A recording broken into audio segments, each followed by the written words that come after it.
We're all so very afraid of being real, right? Um, there's the authenticity movement going on right now and all this other stuff, but we're all still very afraid of being real.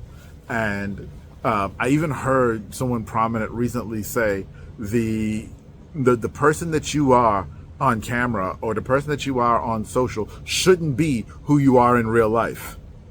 Okay, okay, no, we have to be real.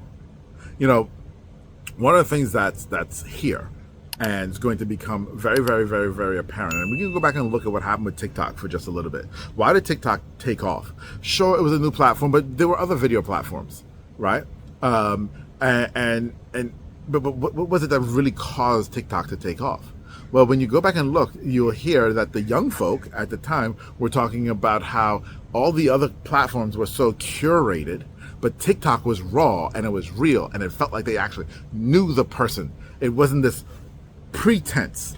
Well, okay, sure, maybe, and maybe there was some of that in there. But listen to the essence of what they were looking for. Listen to the essence of what humans are looking for. People are looking for real. People are looking to know that you are real. And so I'm gonna tell you this little story. So I did a podcast interview about a half an hour ago, and I am currently a digital nomad. And I'm currently in the start of my digital nomad journey. And we're staying in a place, and this is one of the fun parts of being a digital nomad is, well, yeah, we saw pictures of the place and so on and so forth, but you don't actually know how you're going to use the place until you get there. And so we got there, and it has these big, beautiful windows. But all of the big, beautiful windows are in front of things that you wouldn't want as your background. And I'm there and I'm like, oh my gosh, what am I going to do? And so I'm setting up the table and I'm setting up the camera and all this other stuff, and to get a background that at least shows that I'm, in a semi clean, normal space, whatever you want to call it. But the lighting sucks. All I got is an overhead light. Mirror windows way over there. I got an overhead lighting with a hat on with a brim, nothing but a shadow. And I realized, well, if I turn the table and move it more in front of the window, then my lighting will be great. People will be able to see me. But then the background is going to be the kitchen. And I don't want to show the kitchen. I mean, nobody wants to see the kitchen. Like, you don't put that as a background. And that's just not good, right? But guess what? It's real. It's real. So I just did this fantastic podcast on the Knowing podcast, and it was live on Facebook. So if you want to go see it, right? And it was real. And I'm looking at the camera and I'm looking at the setup as I'm looking at myself, and I'm like, we're talking about the fact that I'm moving across the world and I'm living as a digital nomad. Who cares if there's a stove and a fridge in the background? That's the reality of my situation.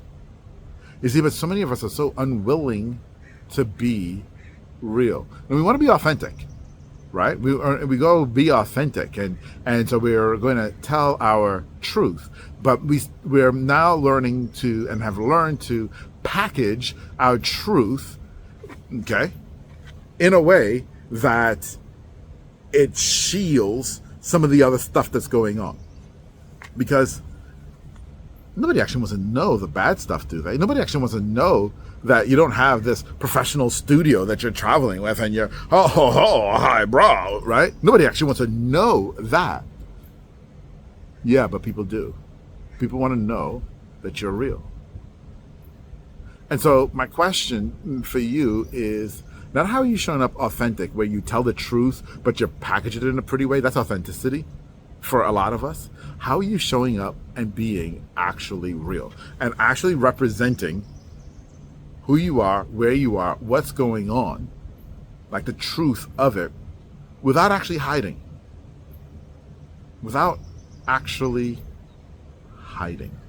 How are you being real?